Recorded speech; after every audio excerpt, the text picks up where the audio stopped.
Nous pouvons utiliser le tableau de mesure pour déterminer notre résistance en faisant la valeur moyenne des U sur I. Pour ce faire, il faudrait que nous insérions une nouvelle ligne.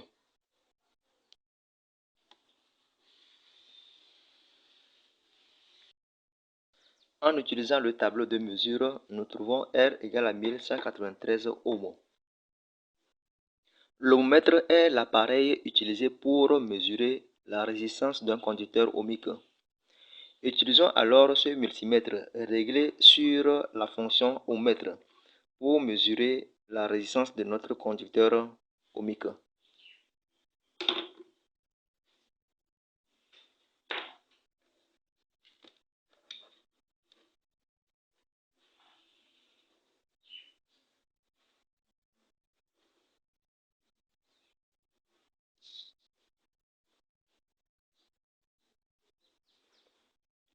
L'ohmètre indique 1152 ohms.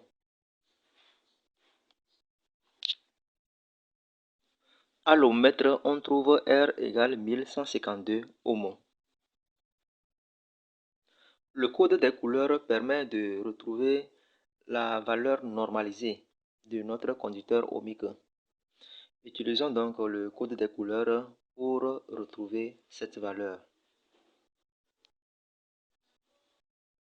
Nous avons ici le tableau du code des couleurs. Alors, comment est-ce que nous l'utilisons? Nous écrivons les chiffres des deux premières couleurs. Le nombre obtenu est multiplié par le code de la troisième couleur. La quatrième couleur indique la tolérance de la fabrication du résistor.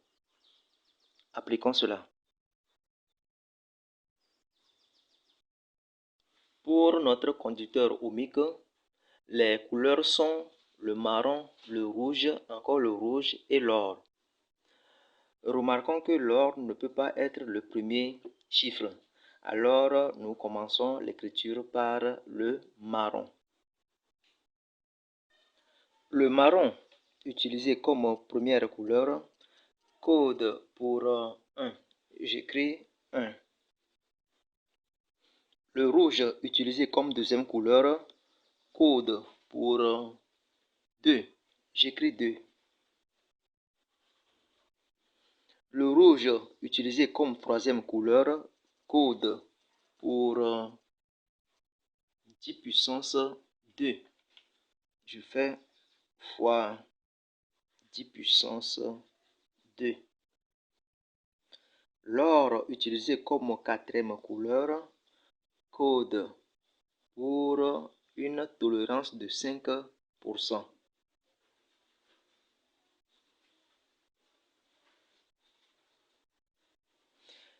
Notre résistance est donc de 12 fois 100. Ça fait 1200 ohms.